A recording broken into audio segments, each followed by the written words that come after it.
கடந்த 3 நாட்களுக்கு முன்னாடி காஷ்மீருக்கு சுற்றுலா சென்றவங்கள பகல்காம் என்ற இடத்துல தீவிரவாதிங்க 26 பேரை மனசாட்சியே இல்லாமல் கொஞ்சம் கூட ஈவு இரக்கம் இல்லாமல் சுட்டு கொண்டிருக்காங்க.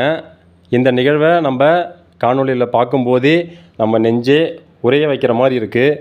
இந்த மாதிரி ஒரு நிகழ்வு நம்ம இனிமேல் பார்க்கவே கூடாதுன்னு தான் நம்ம மனசு தோணுது. ஆனால் அந்த குடும்பத்தோட நிலைமையை கொஞ்சம் யோசிச்சு பாருங்கள். இறந்தவங்க அத்தனை பேருமே 26 பேருமே ஆண் பிள்ளைகள், ஒவ்வொரு குடும்ப தலைவர்கள். அந்த குடும்ப தலைவர்களில் ஒருத்தவங்க மட்டும்தான் நான் வீடியோவில் பார்த்தேன். அவங்க கர்நாடக மாநிலத்தில் சேர்ந்தவங்க. அவங்க அப்பா இறந்துட்டார். அந்த பையன் அந்த சவப்பட்டியை பார்த்து அழறான், முத்தம் கொடுக்குறான், மிஸ்யூப்பான்னு சொல்கிறான். நம்ம அப்பான்னு சொல்கிற மாதிரி அப்பாவை அவன் நானான்னு சொல்கிறான்.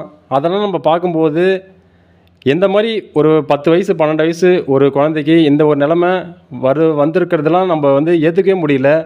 அந்த சின்ன குழந்தை, அந்த ஃபேமிலி, மீதி இருக்கிற இன்னொரு 26 குடும்பம் 25 குடும்பம் என்ன பாவம் பண்ணுச்சு?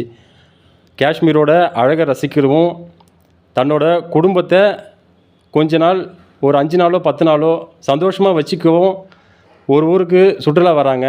அந்த சுற்றுலா வந்தவங்கள இந்த மாதிரி காட்டு மிராண்டித்தனமாக வெறி செயல் செய்கிற ஒரு எண்ணம் உங்களுக்கு ஏன் வருது?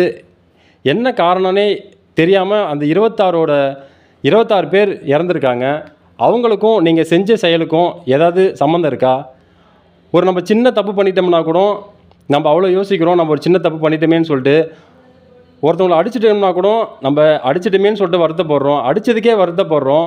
ஏன்னா அவங்க மனசு கஷ்டப்பட்டுருக்குமேன்ற ஒரே ஒரு காரணம் மட்டும்தான். எந்த விதமான காரணமுமே இல்லாமல் அந்த 26 உடல்கள், 26 உயிர்கள், ஆண்டவனால் படைக்கப்பட்ட ஒவ்வொரு உயிருமே ரொம்பவுமே வேல்யூபுல்லானது. ஆண்டவன் யாரையுமே சாதாரணமாக விதைக்கலை. ஆண்டவனால் பார்த்து பார்த்து பூமிக்கு அனுப்பப்பட்ட ஒரு மனிதர்கள், படைக்கப்பட்டவங்க. ஈவு இரக்கமே இல்லாமல் சுட்டு கொல்றதுக்கு உங்களுக்கு யார் அதிகாரம் கொடுத்தா?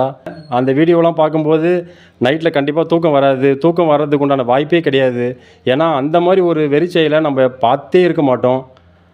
காரணம் என்னென்னா, அந்த 26 குடும்பமும் சந்தோஷமாக இருக்கிறதுக்காக மட்டும்தான் அந்த மாநிலத்துக்கு, அந்த காஷ்மீருக்கு, அந்த பகல்காமுக்கு போனாங்க. வேறு எந்த விதமான ஒரு தப்பான ஒரு சின்ன எண்ணம் கூட கிடையாது. அவங்களுக்கு அந்த காஷ்மீருக்கு போகிறதுக்கு முன்னாடி ஒரு பிளான் போட்டிருப்பாங்க. அந்த பிளானை ஒரு வருஷமாக கூட இருக்கலாம், 6 மாதமாக கூட இருக்கலாம், இல்லை 2 வருஷமாக கூட இருக்கலாம். பிளான் போட்டு நம்ம ஃபேமிலியோடு அங்கே போய் ஸ்டே பண்ணி சந்தோஷமாக இருக்கணும்ன்ற ஒரே காரணத்துக்காக போனவங்க. அந்த பிளானே நம்ம உயிர் போகிறதுக்கு தான் நம்ம அந்த பிளானே நம்ம போடுறோன்றதே தெரியாமல் அந்த ஒரு பிளானை போட்டு அந்த காஷ்மீர் மாநிலத்துக்கு போய் அழகை ரசிக்க முடியாமல் அழுது என்ன பண்ணுறதுனே புரியாமல் பித்து பிடிச்ச மாதிரி உக்காந்துருக்கிறவங்களெலாம் நம்ம பார்க்க முடியுது. இந்த மாதிரி ஒரு நிகழ்வெல்லாம் நம்ம பார்க்கும்போது என்ன சொல்கிறது ஒன்றுமே புரியல. அந்த ஒரு வீடியோலாம் பார்க்கும்போதெல்லாம் இந்த மாதிரி வீடியோலாம் இதுக்கப்புறம் நம்ம பார்க்கவே கூடாது. இந்தமாரி ஒரு நிகழ்வாக நம்ம ஊரில் நமக்கு தெரிஞ்சவங்களுக்கும் நடக்கவே கூடாது அப்படின்ற மாதிரிலாம் ஒரு எண்ணம் நம்ம மனசில் வருது. அந்த மாதிரி ஒரு மோசமான ஒரு நிகழ்வு நடந்திருக்கு. வாகா எல்லையை க்ளோஸ் பண்ணியிருக்காங்க. பாகிஸ்தானுக்கு உண்டான சலுகைகள் நிறைய கட் பண்ணியிருக்காங்க. விசா கட் பண்ணியிருக்காங்க. பாகிஸ்தானை சேர்ந்தவங்க இந்தியாவிலேருந்து வெளியேறணும்னு 48 மணி நேரம் டைம் கொடுத்துருக்காங்க. 24 மணி நேரம் முடிஞ்சிடுச்சு. ரொம்ப கஷ்டங்க, ரொம்ப கஷ்டம், ரொம்ப வருத்தமாக இருக்குது. ஏன் இந்த மாதிரி ஒரு நிலைமை? கண்டிப்பாக எல்லோரும் சொல்லுவாங்க, இந்த மாதிரி ஒரு நிலைமை நம்ம என்னோடய விரோதி கூட வரக்கூடாது, என்னோடய துரோகி கூட வரக்கூடாதுன்னு சொல்லிட்டு. ஆனால் இந்த மாதிரி ஒரு நிலைமை உலகத்தில் பிறந்த யாருக்குமே வரக்கூடாதுங்க. மனிதனாக பிறந்த யாருக்குமே இந்த மாதிரி ஒரு நிலைமை வரக்கூடாதுங்க. ரொம்ப அநியாயங்க, ரொம்ப மோசங்க இதெல்லாம்.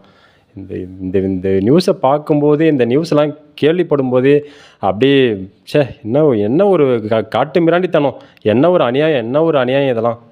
இந்த மாதிரி ஒரு நிகழ்வை நம்ம இதுக்கப்புறம் பார்க்கவே கூடாது. பாவம், ரொம்ப பாவம். சுற்றுலாவுக்கு போனவங்களுக்கு இந்த மாதிரி ஒரு நிலைமை வர்றதெல்லாம் ரொம்ப அநியாயம், ரொம்ப பாவம், ரொம்ப பாவம்.